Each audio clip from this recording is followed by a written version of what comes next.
when y'all deal with a dude that's like 2 or 3 states away, I want you to recognize the majority of the time he's going to be cheating.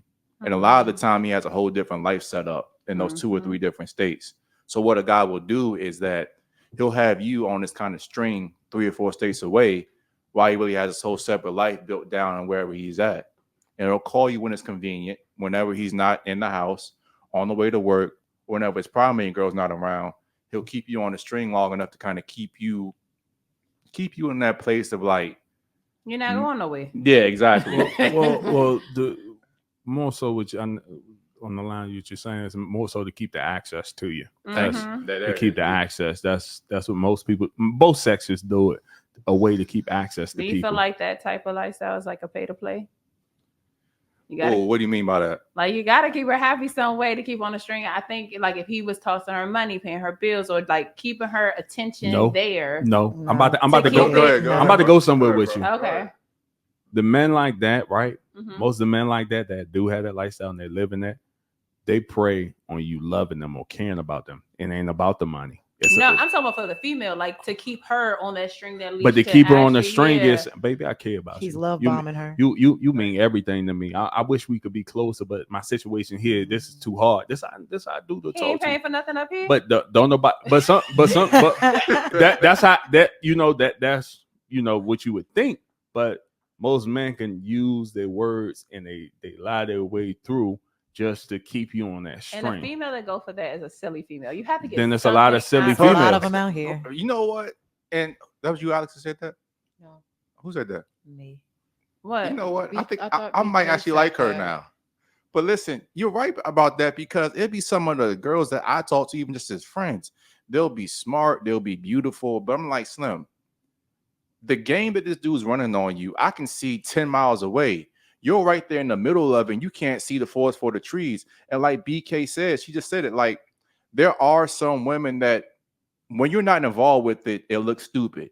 But once you're involved, then you can't see it because your emotions are being manipulated. From the outside looking in, you'd be like, yeah, this girl dumb as shit. But I guarantee you, all y'all have been dumb for some shit before.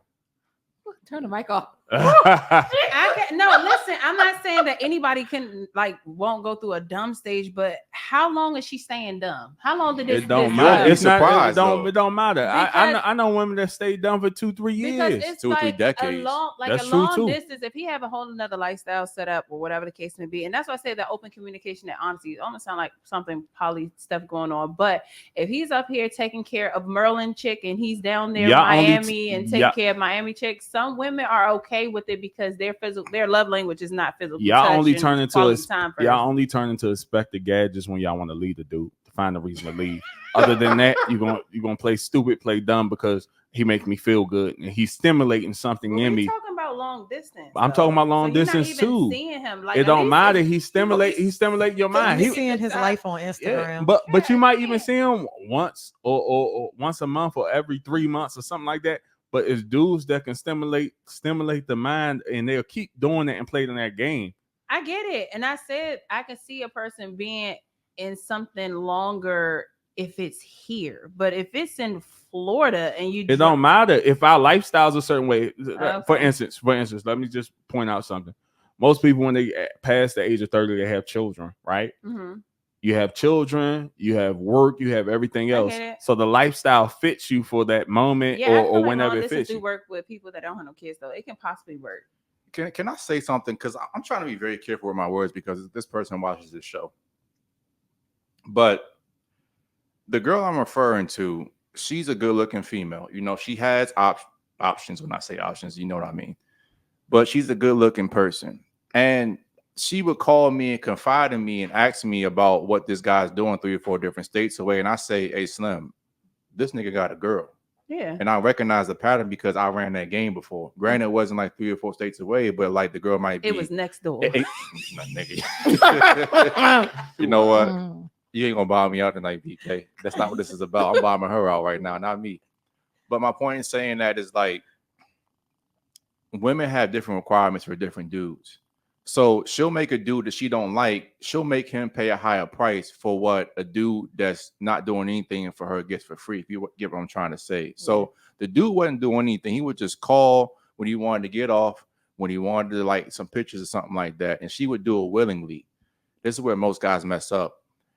Y'all don't realize that a girl falls in love by you doing things for her, not you. She doing things for you. Lord have mercy. You know what I'm trying to say. I know what you meant, but go ahead. Say it. My point here it is.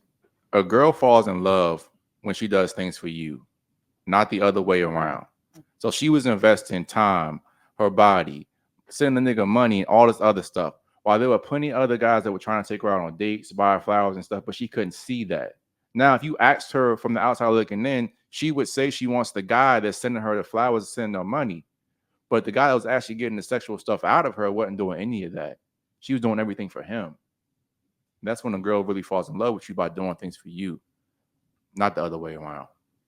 Oh, I thought it was the other way around. Absolutely not. No. When a woman come and say this, most women, even like with my wife, like most women I was dating initially, they wouldn't do too much. They wouldn't do things for me. But when I could see she started doing stuff for me, because guys could be the same way. I don't know. Most men I know. Can you say that even when guys feel a different type of love, it's some things that you can say that you did for this one particular female that you won't do for the average female? Listen, most men that got it and doing well and stuff like that, they'll initially put out. Like they'll put out. Like I'm not. Most men not in those conversations where we're gonna go 50-50 on the first date. The men I know, let me say that. The men I know, they're not having conversations like that. They're gonna do most of the time they're doing what they do. So when I do hear females say, he went to go 50-50 on me, what type of dude you dating? Oh yeah, he got us a Subway sandwich and cut it in half.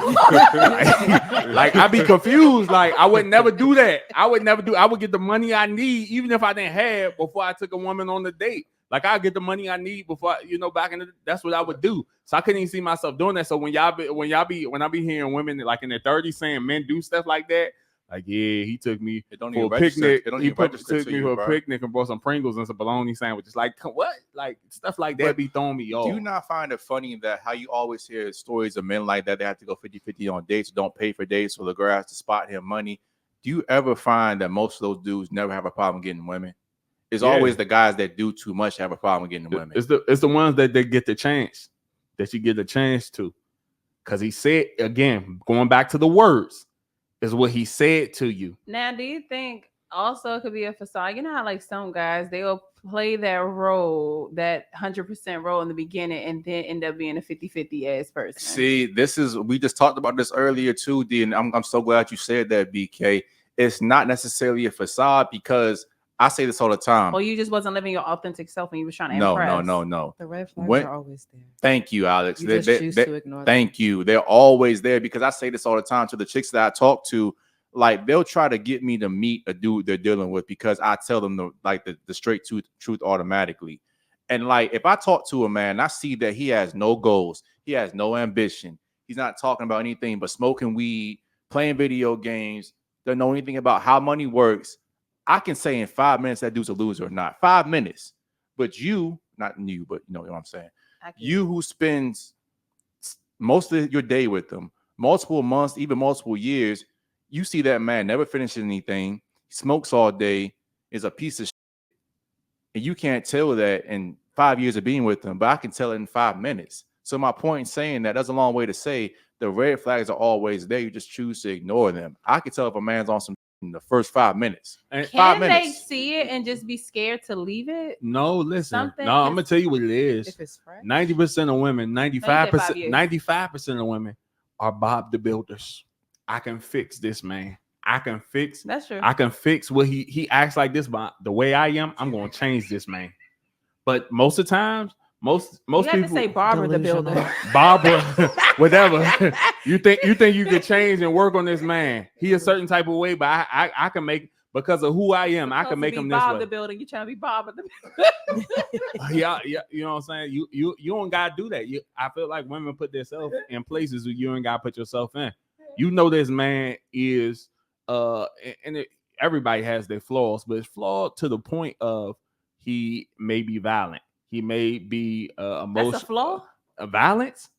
You say you may be violent. Yeah, he's violent. Like Okay. his violence is a part of it. Like, and I'm saying this is how you get to. This is just one example. Knowing the man that like violence, his temperament is horrible. Mm-hmm. You see his temperament's horrible. You see him smack things, hit things, or do things. His emotional intelligence is way off. You notice this. You see it, but you say, you know what? I'm gonna calm him. I'm gonna calm him because because the way I am, I'm gonna have him a calm. No, you're not. You're not. Even your superpowers can't work on other people. So I'm not gonna ever think a calm spirit, even though it's positive and good, that it can ever calm down something that is choosing to be violent. I'm sorry to say this. Whew. None of us has superpower. We're human. We bleed and we die. That's what I'm saying. I'm saying even what I'm saying, you know, you can get hurt from certain situations. You know that people act a certain type of way. We're still human and we all can fall victim to stuff, and not even victims sometimes volunteer for stuff because we know this person is like this. Mm-hmm.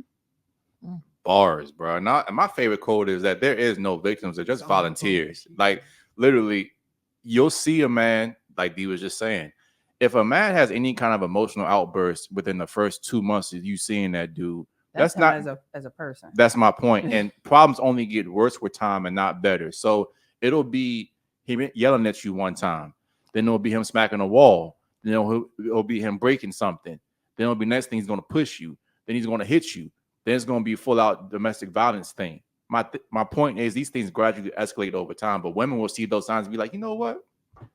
I never saw that side of him. Yes, you did.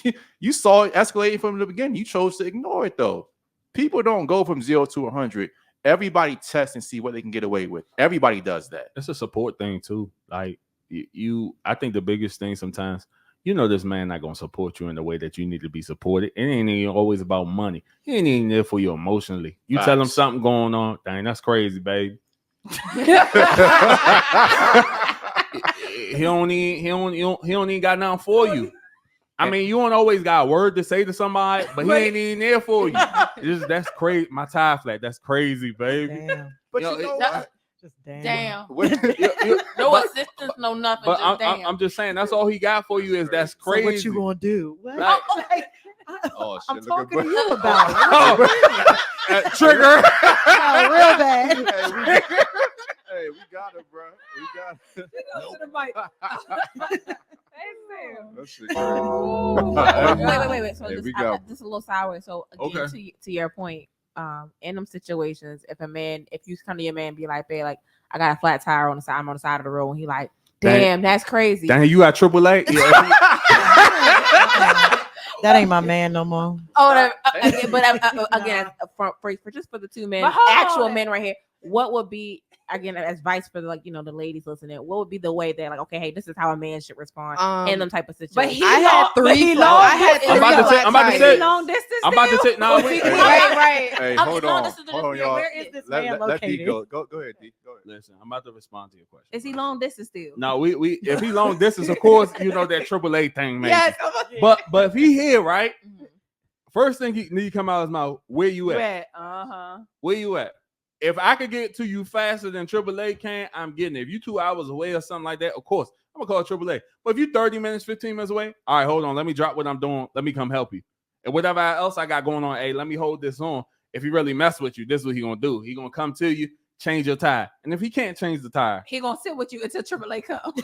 If he can't change, no. If he can't change the tire, he'll do that. But you need to leave him maybe too.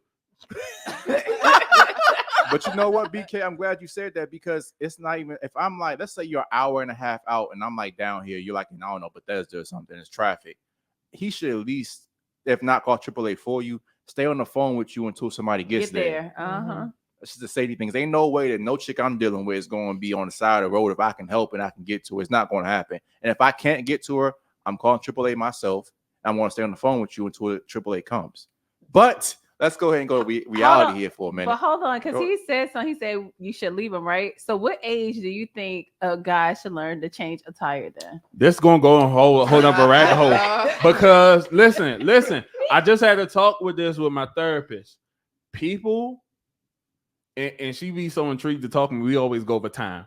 But listen, people need to understand this. You have to know a person's background and family tree. which is important when you get from the start of talking to somebody, because you learn.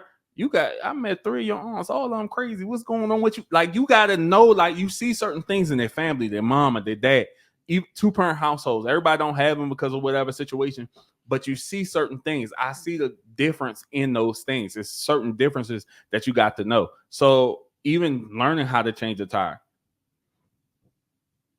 My dad, I saw him, I watched him. My mom ain't show me how to cook. I was just down there watching. I know how to cook now. I know how to do certain things because I was but I'm just saying, I don't know it's a proper age, because if we give an age out, it's appropriate when you're ready to learn.